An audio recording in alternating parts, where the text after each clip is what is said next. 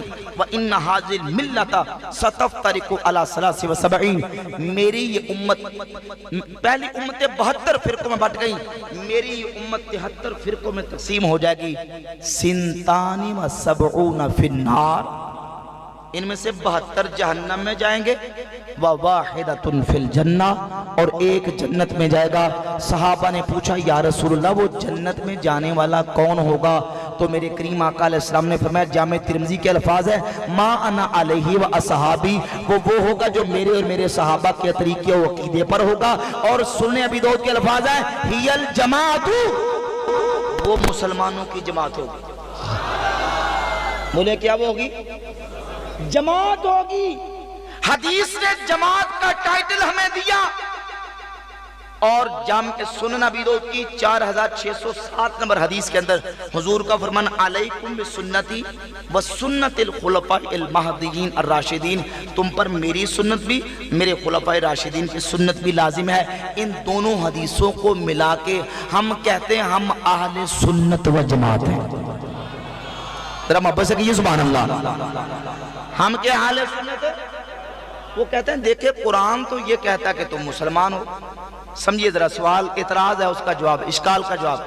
وہ کہتے ہیں یہ جو آپ اپنے نام کے ساتھ سنیت کا ٹائٹل استعمال کرتے ہیں, اپنے آپ کو اہل سنت کہتے ہیں, کیا ضرورت ہے اہل سنت کہنے کی؟ جب ہم مسلمان ہیں, کلمہ پڑھتے ہیں تو قرآن کہتا ہوا سماکم المسلمین, اللہ نے تمہارا نام مسلمان رکھا. جب اللہ نے ہمارا نام مسلمان رکھا ہے تو ہم سنی کیوں کہتے ہیں؟ توجہ کیجئے بھائی, توجہ کیجئے. کہتے ہیں ہم پھر سنی کیوں کہتے ہیں؟ تو سنیے, جواب دیکھیں, جواب سنیں. ہم کہتے ہیں قرآن نے ہمیں باقی ادیان کے مقابلے میں جو ٹائٹل دیا وہ مسلم ہے. ہم باقی یہودیوں کے مقابلے میں, عیسائیوں کے مقابلے میں, ہندوؤں کے مقابلے میں, سکھوں کے مقابلے میں قرآن نے ہمیں مسلم کا ٹائٹل دیا, اور حضور کی حدیث نے باقی گمراہ فرقوں کے مقابلے میں ہمیں اہل سنت کا ٹائٹل دیا. ہم مسلم بھی ہیں, ہم سنی بھی ہیں, ہم مسلمان اہل سنت و جماعت ہیں. وہ کہتے ہیں یہ کیسے مسلمان بھی اور سنی بھی؟ تو ہم کہتے ہیں سنی ہونا مسلمان کے منافی نہیں ہے, اہل سنت ہونا مسلمان کے مخالف. اچھا آپ کا ملک کیا ہے جی؟ کون سا ملک ہے؟ تو ملک کے اعتبار سے آپ کون ہیں؟ پاکستانی. بولو کیا ہے؟ میرے وال بیکھو تھوڑی مہربانی, بیان مکمل ہونے لگا, اس کے بعد سوال کی نشست ہوگی انشاءاللہ. ہم ملک کے اعتبار سے کیا ہیں؟ بولو. تے صوبہ کیڑا ساڈا؟ تے صوبے دے اعتبار نہ کی ہیں. اچھا اگر آپ یہ کہیں کہ ہم پنجابی ہیں تے پاکستانی نہیں, تو اگر کہیں پاکستانی تے پنجابی نہیں, تو بات سمجھ آ رہی ہے؟ اگر کوئی کہے کہ میں پنجابی ہوں تو کیا وہ پنجابی کہہ کے اس نے یہ ثابت کیا کہ میں پاکستانی نہیں ہوں؟ بھائی ملک کا تقابل ملک کے ساتھ ہوتا ہے. ہم پاکستانی ہیں انڈینز کے مقابلے میں، پاکستانی ہیں چائنیز کے مقابلے میں، پاکستانی ہیں ایرانیوں افغانیوں کے مقابلے میں، اور پنجابی ہیں سندھیوں بلوچیوں کے مقابلے میں. ہم مسلم ہیں یہودیوں عیسائیوں سکھوں ہندوؤں کے مقابلے میں، اور سنی ہیں گمراہ فرقوں کے مقابلے میں.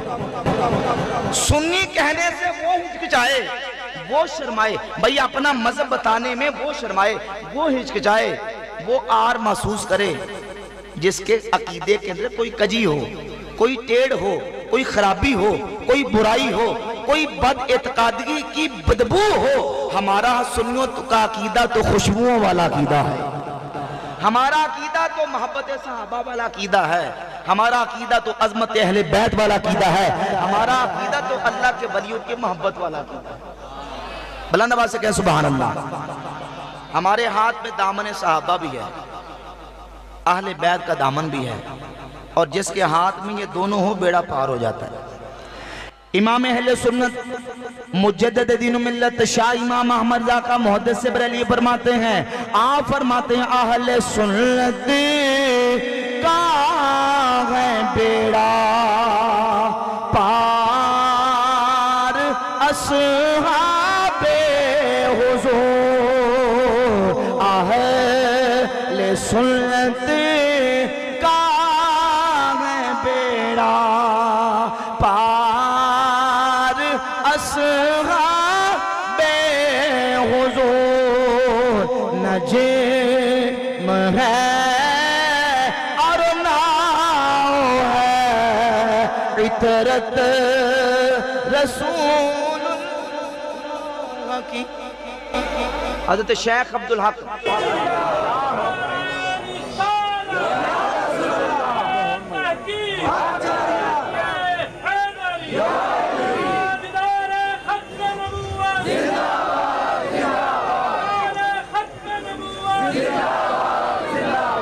حضرت شیخ عبدالحق محدث دہلی رحمت اللہ تعالی علیہ تو جو کہ 400 سال پہلے گزر گیا بزرگ. کتنے سو سال؟ 400 سال. اور یہ وہ بزرگ ہیں جن کے بارے میں مکتبہ فکر دیوبند کے حکیم الامت اشرف علی تھانوی صاحب لکھتے ہیں کہ شیخ عبدالحق محدث دہلی وہ ہیں جن کو روزانہ رسول اللہ کی کچہری میں حاضری نصیب ہوا کرتی تھی.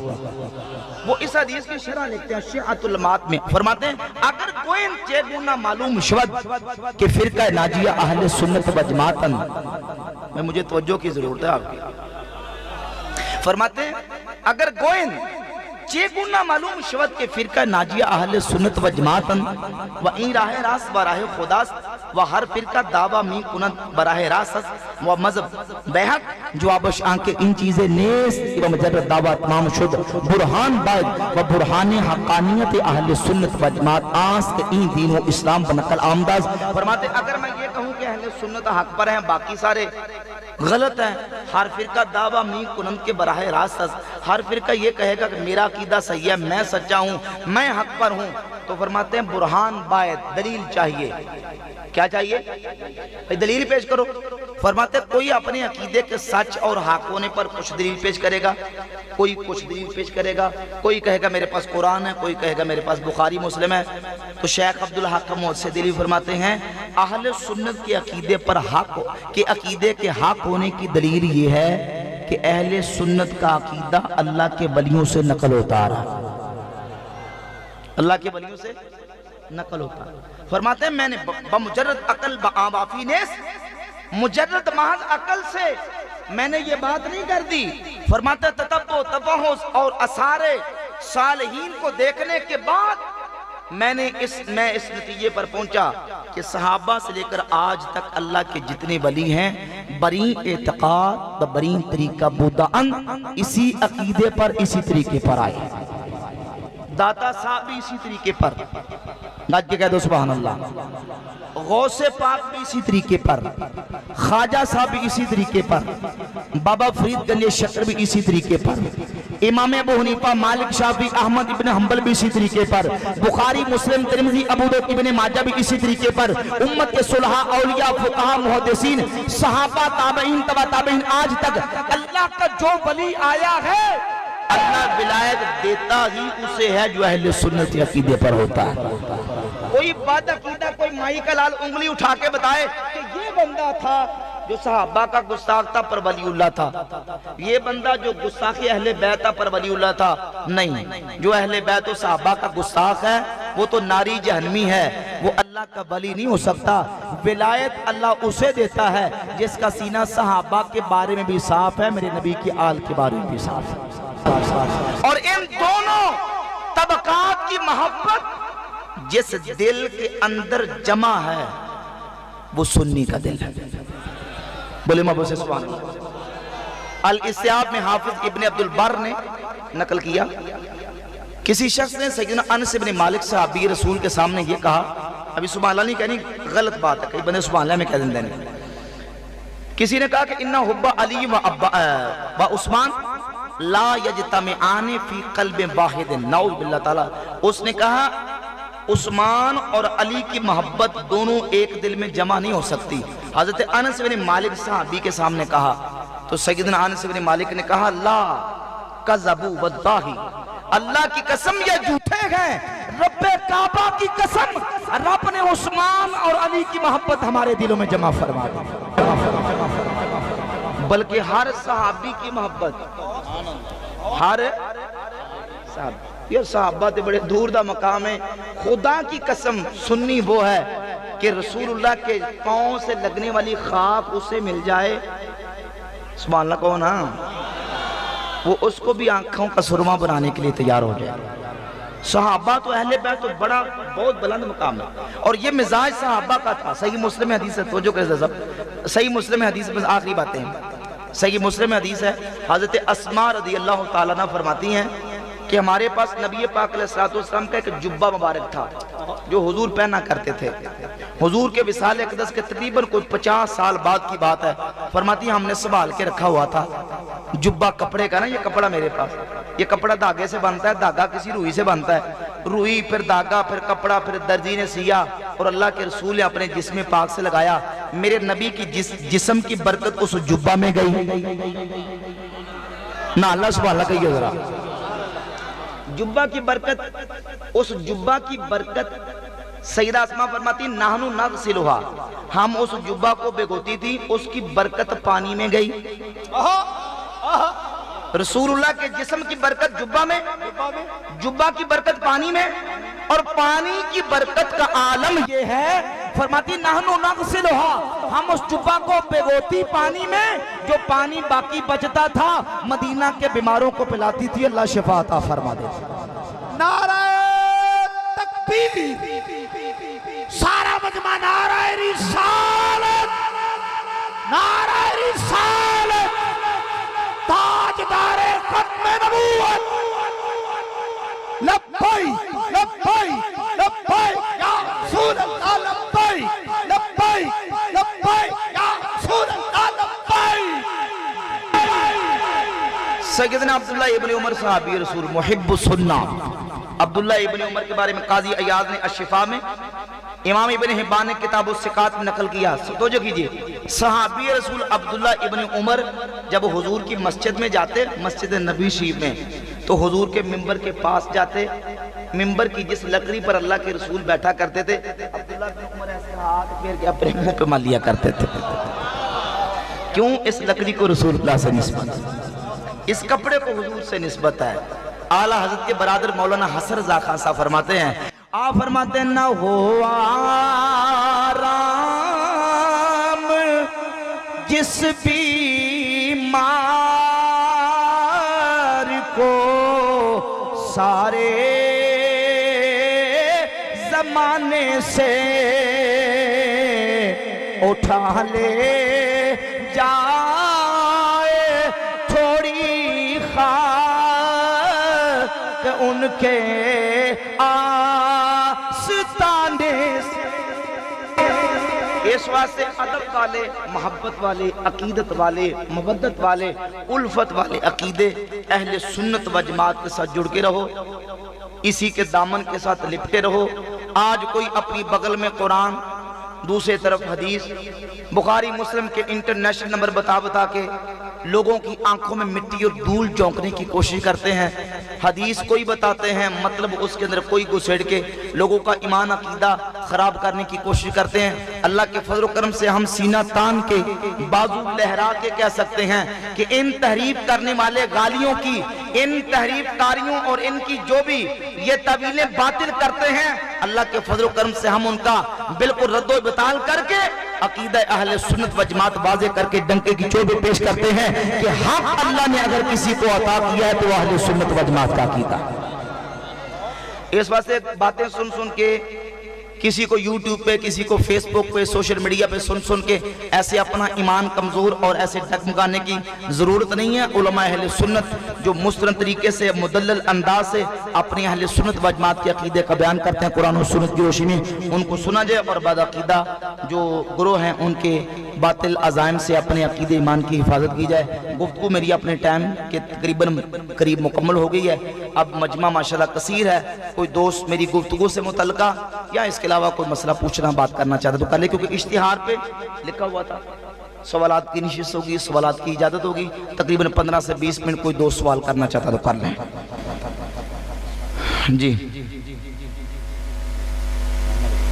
جی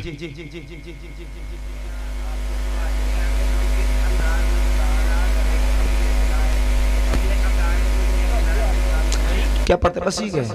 یہ میں مشکل ہو جائے گا، چھوڑ دیں، یہ مشکل ہو جائے گا کیونکہ مجمع زیادہ ہے، مشکل ہو جائے گا، بس کھڑے رہیں، بات پہنچ گئی ہے، سارے سن رہے ہیں، یہ مشکل ہو جائے گا۔ آپ یہاں پکڑیں گے پھر پیچھے جائے گا، مشکلات، پھر دقت ہوگی نا، ٹائم زیادہ لگ جائے گا۔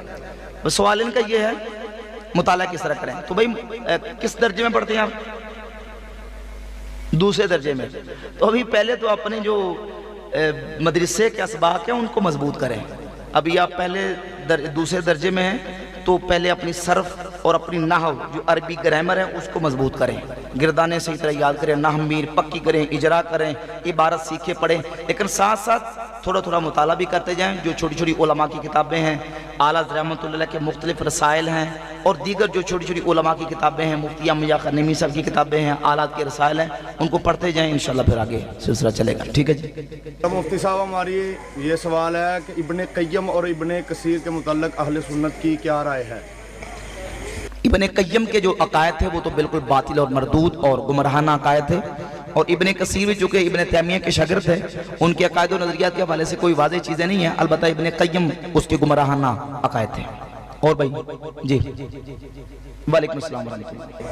تقلید ضروری ہے، اور اگر ضروری ہے تو کیوں ضروری ہے، اس کی وجہ کیا ہے؟ تقلید جو ہے وہ ظاہر ہے کہ شریعت کے سارے مسائل ایک جیسے نہیں ہیں۔ تقلید عامی شخص پر جو مجتہد نہیں ہے اس پر واجب ہے کہ وہ مجتہد کی تقلید اور پیروی کرے۔ شریعت کے سارے مسائل ایک جیسے نہیں ہیں۔ مسائل کا ایک حصہ وہ ہے کہ جو بالکل محکم صریح اور واضح ہے، اور ایک حصہ وہ ہے جو مختلف پیچیدگیوں کی وجہ سے اس میں مجتہد کے اجتہاد کو دخل ہے، مجتہد کو اس میں اجتہاد کرنا پڑتا ہے۔ تو جو خود مجتہد نہیں ہے اس پر واجب ہے کہ ان اجتہادی مسائل کے اندر ایک امام مجتہد کی تقلید اور پیروی کرے، اور اس پر امت کا اہل سنت کا اجماع ہو چکا ہے کہ چاروں ائمہ اربعہ میں سے امام اعظم ابو حنیفہ، امام مالک، امام شافعی، امام احمد بن حنبل، ان چار اماموں میں سے کسی ایک کی تقلید کرنا یہ واجب ہے، ضروری ہے، کیونکہ اجتہادی مسائل کے اندر بغیر مجتہد کی تقلید کے عمل کرنے کا کوئی اس کے پاس ذریعہ نہیں ہے، لہذا اس پر واجب ہے کہ وہ امام کی تقلید کرے۔ ایک منٹ، علامہ ابرار صاحب اور بانیان کی طرف سے بھی ایک اعلان ہے کہ جو دوست سوال کرنا چاہتے ہیں، کچھ پیچھے بھی ہیں، تو ادھر قریب آ جائیں، مائک میں کریں گے۔ اس کی وجہ یہ ہے کہ لوگوں کو بھی سمجھ آ جائے سوال کیا ہوا ہے، پھر اس کا جواب کیوں دیا جا رہا ہے۔ اور ایک اور میں نے دونوں مسجدوں میں جمعہ پر بھی اعلان کیا تھا کہ پورے علاقے میں جو بھی بندہ عقیدہ اہل سنت کے حوالے سے سوال کرنا چاہتا ہے وہ کر سکتا ہے، وہ جس کا بھی فالوور ہے۔ عقیدہ اہل سنت پر جس بندے کو کسی بزرگ پر بھی اعتراض ہے اس کا بھی جواب دیا جائے گا۔ ادھر آ جائیں مائک میں، اپنے ٹائم کے اندر انشاءاللہ سوالات مکمل ہوں گے۔ کرنے دیں، خود کرنے دیں، جس نے کرنا خود کریں بے سوال. جی ہاں جی. اچھا مفتی صاحب میرا اچھا اس میں آپ یہ آپ نے رکھنا ہے ذہن میں کہ آپ نے عوام الناس کو مد نظر رکھ کے سوال کرنا ہے. جو آپ کو پیچیدہ سوال کریں گے اگر مجھے آتا ہوا تو میں اس کا بھی جواب عرض کروں گا، لیکن اس میں یہ ہوگا کہ عوام کے اوپر گراں گزرے گا، عوام کے سر کے اوپر سے بات گزر جائے گی، ان کو فائدہ نہیں ہوگا.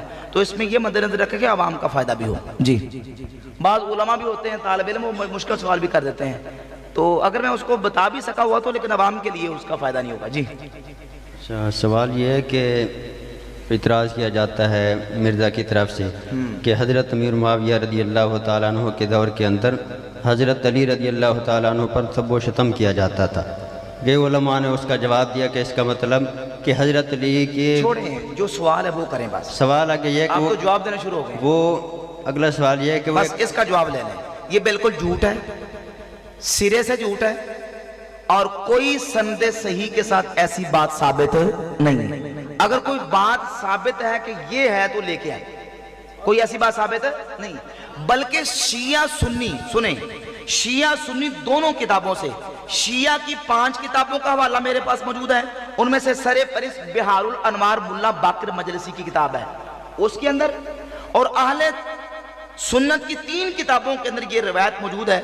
مولا علی پاک رضی اللہ تعالیٰ کی شہادت کے بعد مولا علی کے ایک شاگرد تھے درار بن دمرہ السدائی الکنانی، وہ حضرت امیر معاویہ کو ملنے کے لیے وہاں گئے تو حضرت معاویہ نے اپنے دربار میں درار بن دمرہ کو کہا صف لی علیین، اے درار میرے سامنے علی کے اوصاف بیان کرو. علی کے اوصاف بیان، یعنی یوں کہہ لیں کہ علی دی منقبت پڑھ کے سنا، علی کی منقبت پڑھ کے سنا. سنیے یار توجہ کریں ذرا، علی کی منقبت پڑھ کے سناؤ. تو درار نے کہا کان واللہ بعید المدا شدید القوا یقول فصلا ویحکم عدلا. بندے میرے بل دیکھ نہیں رہے، افسوس والی بات ہے یہ.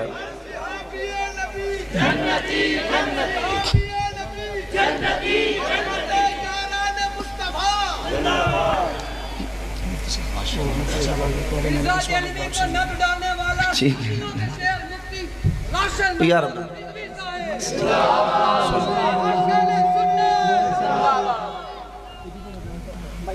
جگہ دے دیں. اچھا ماشاءاللہ استاذ العلماء مناظر اسلام فخر اہل سنت مفتی محمد عبدالحمید چشتی صاحب، آپ خانے وال، آپ اسٹیج پہ جلوہ گر ہو رہے ہیں. نعرہ تکبیر، نعرہ رسالت، نعرہ تحقیق، نعرہ حیدری، ہر صحاب یہ نبی، علماء اہل سنت لبیک لبیک لبیک یا رسول اللہ لبیک لبیک. بسم اللہ. اب آپ تشریف رکھیں، بیٹھ جائیں. سوال و جوابات کی نشست شروع ہے. بڑی مہربانی یار، بڑی محنت سے سوالوں کے جواب ہوتے ہیں، توجہ رکھیں. کوئی بندہ اپنی بات نہ کرے جواب کے دوران. جی توجہ ہے. جی اصل میں یہ روافض کا پروپیگنڈا ہے، اور وہ یہی ظاہر اور ثابت کرنے کی کوشش کرتے ہیں، جبکہ حقیقت یہ نہیں. حقیقت یہ ہے کہ نبی پاک صلی اللہ علیہ وآلہ وسلم کے سارے صحابہ آپس میں ایک دوسرے کے لیے رحم دل تھے، نرم دل تھے. قرآن نے کہا محمد الرسول اللہ والذین معاہ اشداء علی الکفار رحماء بینہم. کافروں پہ نبی کے صحابہ سخت ہیں اور آپس میں کیا ہے؟ رحم دل ہیں. اب یہ جو پروپیگنڈا کیا جاتا ہے یہ جھوٹ کا پلندہ ہے، جھوٹی اور باطل قسم کی روایات ہیں. سنی شیعہ دونوں کی کتابوں کے اندر یہ روایت موجود ہے. میں نے عرض کیا شیعوں کی 5 کتابوں کے اندر اور اہل سنت کی 3 کتابوں کے ریفرنس سے میں نے بیان کیا کہ یہ روایت موجود ہے. درار بن دمرہ السدائی الکنانی حضرت امیر معاویہ کے پاس آئے تو کہا صف لی علیین، اے درار میرے سامنے علی کے اوصاف بیان کرو. تو درار بن دمرہ نے کہا کان واللہ بعید المدا شدید القوا یقول فصلا ویحکم عدلا یتفجر العلم من جوانبہ وتنطق الحکمت من نواحیہ ویستوحش من الدنیا وزہرتہا. اور لمبی ایک پوری صفحے کی منقبت پڑھی جب مکمل منقبت کی پڑھی تو روایت کے اندر لفظ موجود ہے کہ حضرت معاویہ کی آنکھوں سے آنسو جاری تھے، حتیٰ کہ داڑھی آنسوؤں سے تار ہو گئی اور اپنی آستین کے ساتھ ایسے آنسوؤں کو پوجا۔ ملا باقر مجلسی نے نقل کیا اور کہا کان واللہ رحم اللہ ابو الحسن واللہ کان کذالکا، اللہ ابو الحسن علی پر رحم فرمائے، یقیناً علی ایسے ہی تھے۔ اے درار علی ایسے ہی تھے، علی ایسے ہی تھے، علی ایسے ہی تھے۔ حضرت معاویہ کی آنکھوں سے آنسو جاری تھے۔ کہا اے درار یہ بتاؤ کہ علی کی شہادت پر تمہیں کتنا غم ہے؟ کہا کہ اتنا غم کہ جتنا ایک ماں کی گود میں اس کے بیٹے کو ذبح کر دیا جائے اور بیٹا ماں کی گود میں تڑپ تڑپ کے مر جائے، ماں کو کتنا غم ہوتا ہے، درار کو مولا علی کی شہادت پر اس سے بھی زیادہ غم لاحق۔ تو یہ اس بات کی دلیل ہے۔ اور سند جید کے ساتھ امام ابن عساکر تاریخ دمشق ابن عساکر کی جلد نمبر 59 صفحہ 132 پر روایت لے کے آئے۔ امام ابن حجر اسقلانی نے فتح الباری شرح صحیح البخاری میں اس روایت کو جید قرار دیا۔ ابو مسلم خولانی رحمۃ اللہ علیہ تابعی ہیں، وہ حضرت معاویہ کے پاس آئے اور حضرت معاویہ سے آ کے کہا اے معاویہ رضی اللہ تعالیٰ عنہ، یہ بتائیں کہ آپ علی کی مثل ہیں یا علی سے اپنے آپ کو افضل سمجھتے ہیں؟ تو حضرت معاویہ نے کہا لا واللہ، ہرگز نہیں، اللہ کی قسم، علی مجھ سے افضل ہیں اور علی مجھ سے خلافت کے بھی زیادہ حقدار ہیں۔ لیکن آپ جانتے ہیں کہ حضرت عثمان میرے چچا کے بیٹے کو ظلماً شہید کیا گیا، میں ان کے قصاص کا مطالبہ کر رہا ہوں، میں اپنے آپ کو علی سے افضل نہیں مانتا۔ تو یہ ساری روایتیں اور واقعات کی بتاتے ہیں کہ ان کی دل میں کوئی آپس میں بغض اور دشمنی نہیں تھی، وہ ایک مسئلہ تھا حضرت عثمان غنی رضی اللہ تعالیٰ کی شہادت کے اوپر قصاص کا، اور اس کی بنیاد پہ پھر یہ معاملہ پیش آیا۔ اور اہل تشیع کی کتاب نہج البلاغہ کے اندر مولا علی کا خطبہ موجود ہے۔ مولا علی فرماتے ہیں ان ربنا واحد ونبینا واحد ودعوتنا فی الاسلام واحدہ، ہمارا اور معاویہ کا رب بھی ایک ہے، ہمارا اور ان کا نبی بھی ایک ہے، اور ہماری اسلام میں دعوت بھی ایک ہے۔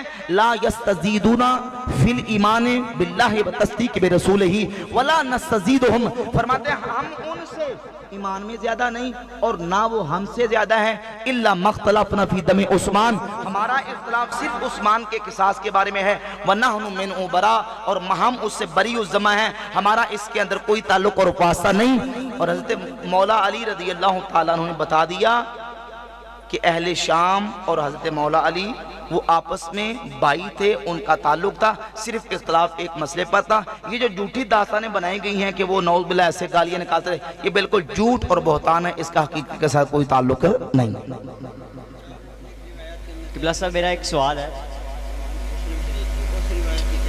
بھئی روایت پڑھیں، اور اگر اس روایت کے اندر، اب اتنے بندے بیٹھے ہیں سن رہے ہیں، اگر اس روایت کے اندر یہ بات موجود ہو کہ حضرت معاویہ رضی اللہ تعالیٰ عنہ، آپ نے حضرت معاویہ کا نام لیا، صحابی رسول ہیں، وہ نعوذ باللہ مولا علی کے بارے میں اس طرح کی بات کرتے تھے، تو جو آپ نے جرمانہ ڈالا مجھے ڈالا، بالکل جھوٹ ہے۔ یہ لوگ ہیرا پھیری کرتے ہیں، حدیث ایک جگہ سے پڑھتے ہیں اور چلے دوسری طرف جاتے ہیں۔ وہ کوئی شخص تھا، بنو امیہ میں سے کوئی شخص، مروانی کوئی شخص تھا، اس نے کو حضرت مولا علی کے بارے میں نزیبہ کلمات کہے ہیں۔ حضرت معاویہ رضی اللہ تعالیٰ عنہ کے حوالے سے کوئی روایت کے اندر ایسی بات موجود نہیں۔ وہ جو آپ جس کا حوالہ دے رہے ہیں یا جس کا آپ نے کسی سے ریفرنس سنا ہوا ہے، وہ کوئی مروانی یا بنو امیہ کا کوئی شخص تھا، حضرت معاویہ نہیں تھے، یہ جھوٹ ہے۔ قبلہ صاحب میرا ایک سوال ہے کہ آج آپ کا کورس بھی ہے اور یہ پروپیگنڈا کیا جاتا ہے کہ ہم بریلوی نہیں ہیں، ہم سنی ہیں، اس میں کیا ہے کہ ہم اصلاً جو قرآن و حدیث، ابھی میں نے آپ کو جواب دیا ہے کہ ہم پاکستانی بھی ہیں، پنجابی بھی ہیں، پاکستانی بھی ہیں، پنجابی بھی ہیں۔ اللہ کے فضل و کرم سے ہمارا عقیدہ، ہم ساری تقریری اسم یہ کہ ہم سنی ہیں، ہم کیا ہیں؟ اہل سنت و جماعت۔ اب ہوا یہ کہ اس دور میں، کیونکہ یہ ٹائٹل بڑا پیارا ہے، خوبصورت ٹائٹل ہے، حدیثوں سے ثابت ہے، اب اس ٹائٹل کو چوری کرنے کی کوشش کی گئی۔ وہ لوگ جو کہتے ہیں کہ نعوذ باللہ نبی مر کے مٹی میں مل گئے، نعوذ باللہ، وہ کہتے ہیں نبی کا وہی مقام ہے جو پنڈ کے اندر گاؤں کے چودھری کا مقام ہوتا ہے بس، وہ بھی اپنے نام کے ساتھ اہل سنت کا ٹائٹل استعمال کرتے ہیں۔ جو کہتے ہیں نبی کو دیوار کے پیچھے کا علم نہیں، وہ بھی کہتے ہیں ہم اہل سنت ہیں. تو اعلیٰ حضرت امام احمد رضا بریلوی رحمۃ اللہ علیہ نے ایسے لوگوں کے باطل عقیدے کا رد کر کے اہل سنت کا عقیدہ واضح اور آشکار کر کے پیش کیا. تو ہم بتاتے ہیں کہ ہم امام احمد رضا بریلوی کے ماننے والے سنی ہیں.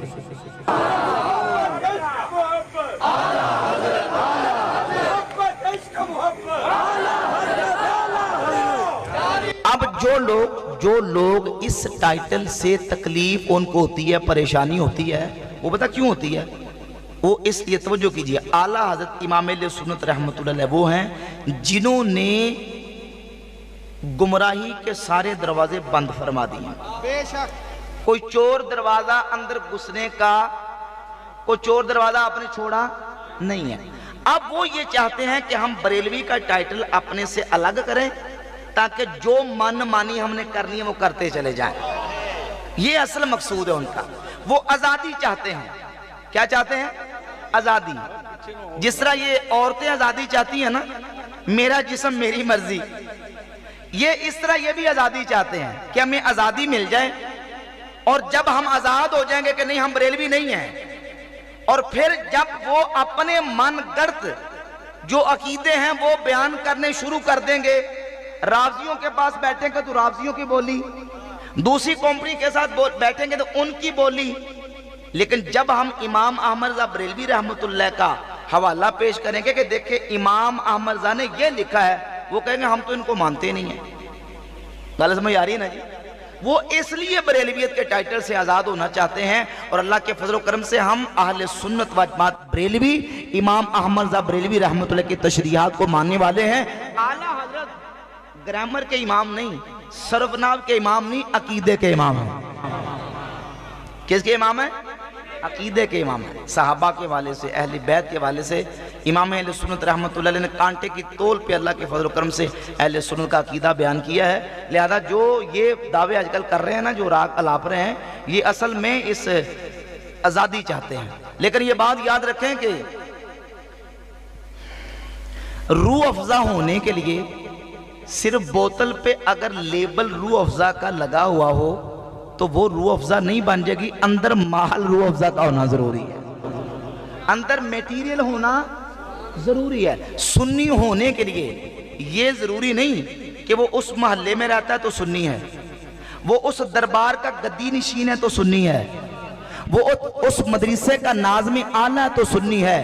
سنی ہونے کے لیے سنی کسی گلی محلے چوک چرستے کا نام نہیں، اہل سنت عقیدے کا نام ہے. جو عقیدے پر ہیں وہ سنی ہیں. نعرہ تکبیر. جو عقیدے پر ہے وہ کیا ہے؟ سنی ہے. بولے وہ کیا ہے؟ دما دم مسکل اندر علی دا پہلا نمبر، نعرے ماری ہوئے کوٹ کوٹ پیے ہوئے تو کہے کہ سنی نہیں. سنی وہ ہے جو صدیق اکبر کا پہلا نمبر مانتا ہے. داتا صاحب کا عقیدہ، غوث پاک کا عقیدہ، مولا علی کا عقیدہ، صحابہ کا عقیدہ ہے.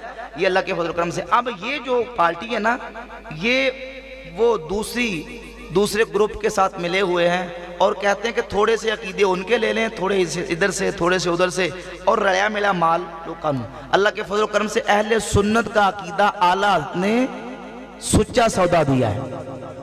سچا سودا. اس لیے اعلیٰ کے ماننے والے اپنے آپ کو بریلوی کہتے ہیں، اور یقیناً ہم کہیں گے ڈنکے کی چوٹ پہ انشاءاللہ کہیں گے. اور کو دوست السلام علیکم.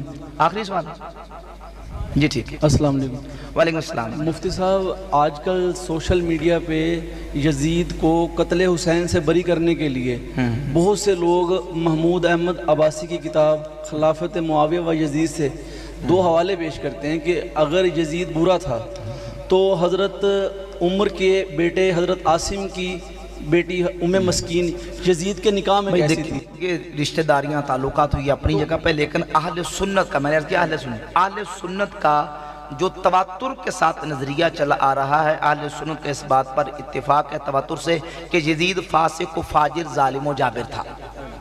فاسق و فاجر ظالم و جابر تھا، اور سیدنا امام علی مقام سید الشہداء رضی اللہ تعالیٰ عنہ کی شہادت کے حوالے سے وہ قصوروار ٹھہرتا ہے. اس کے دور حکومت میں یہ سارا کچھ ہوا ہے، لہذا اس کو بری الذمہ قرار دینا اور اس کو بالکل پاک صاف کر کے پیش کرنا یہ اہل سنت کا منہج نہیں. لیکن مفتی صاحب کیا ان کی یہ جو وہ شادیوں کی روایت پیش کرتے ہیں ٹھیک ہے؟ دیکھیں یہ چیزیں ابن حزم کے حوالے سے میں اس نے کہتا لکھا ہے۔ بعض چیزیں رشتہ داریاں تعلقات اس طرح کے ہیں کہ وہ آپس میں ہوئے.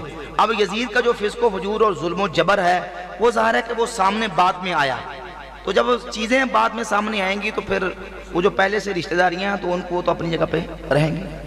اور کو دوست جی صاحب ایک سوال چھوڑا جائے میرا جی کیا سپریم کورٹ جگہ جانتے ہیں فیصلہ مردیاں دا ہویا وہ وضاحت کر دیں ذرا جی. وضاحت اس کی یہ ہے کہ وہ تو فیصلہ واپس بھی ہو گیا. جو شکے تھی جن کے اوپر علماء کو اعتراض تھا, قادیانیوں کو تبلیغ کی اپنے اداروں کے اندر اجازت دی گئی تھی, تو وہ شکیں واپس لے لی گئی ہیں, اور وہ جو ان کو ایک سمجھنے کے اجازت دی گئی تھی وہ ختم ہوگی, منسوخ ہوگی. السلام علیکم. وعلیکم السلام. استاد محترم, یہ قرآن مجید میں حضور علیہ الصلوۃ والسلام آخری نبی ہیں, لیکن فتاوی حدیثیہ میں لکھا ہے اما واللہ نبی ابن نبی. سوال یہ چل رہا تھا حضرت سیدنا ابراہیم رضی اللہ تعالیٰ عنہ جو حضور صلی اللہ علیہ وسلم کے بیٹے تھے, ان کا جنازہ کیوں نہ پڑھا گیا؟ تو اس کے جواب میں کئی احتمالات بیان کیے. ان میں سے یہ احتمال بھی بیان کیا جس کو علامہ زرکشی رحمہ اللہ کی طرف منسوخ کیا, اما واللہ نبی ابن نبی. اس کا ترجمہ یہ ہے کہ حضرت سیدنا ابراہیم رضی اللہ تعالیٰ عنہ حضور صلی اللہ علیہ وسلم کے بیٹے نبی ہیں. تو یہاں یہ تو اس بات کوئی عبارت پیش کریں, عبارت پیش کریں گے تو اس پر بات ہوگی. یہ اگر کوئی ایسی عبارت ہے تو مردود باطل قسم کے اقوال بھی کتابوں کے اندر ہوتے ہیں. اس طرح کی ضروریت دین کے عقیدے کے اگینسٹ اس طرح کی بات کی کیا حیثیت ہوتی ہے؟ پہلے عبارت پیش کریں وہ کس کانٹیکسٹ میں کس طرح کی عبارت ہے, پھر اس پر بات ہو سکتی. اور یہ تو وہ طالب علمانہ سوال ہے, یہ الگ سے کر لیتے ہیں آپ, عوام کیسے تشویش میں ڈالیں. حضور آپ نے کہا تھا کہ بزرگوں کے بارے میں پوچھ سکتے ہیں, جی صوفی برکت صاحب کے بارے میں پوچھیں. ان کے نظریات ٹھیک نہیں تھے, اہل سنت کے عقیدے پر نہیں تھے ان کے نظریات. ان کی کتابوں کے اندر موجود ہے.